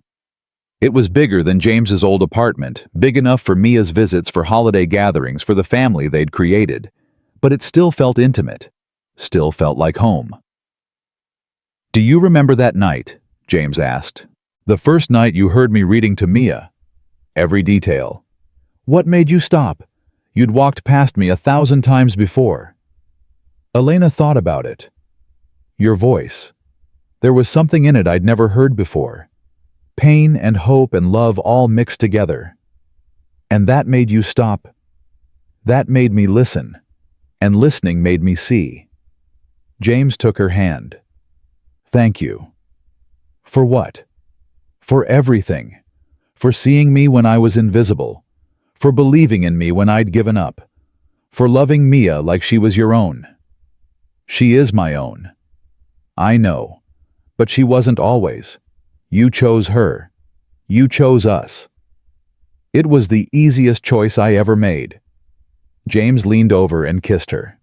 20 years. 20 years of marriage.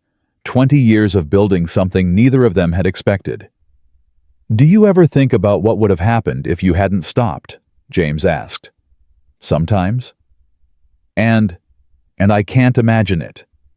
Can't imagine a life where I didn't know you, didn't love you, didn't have this family.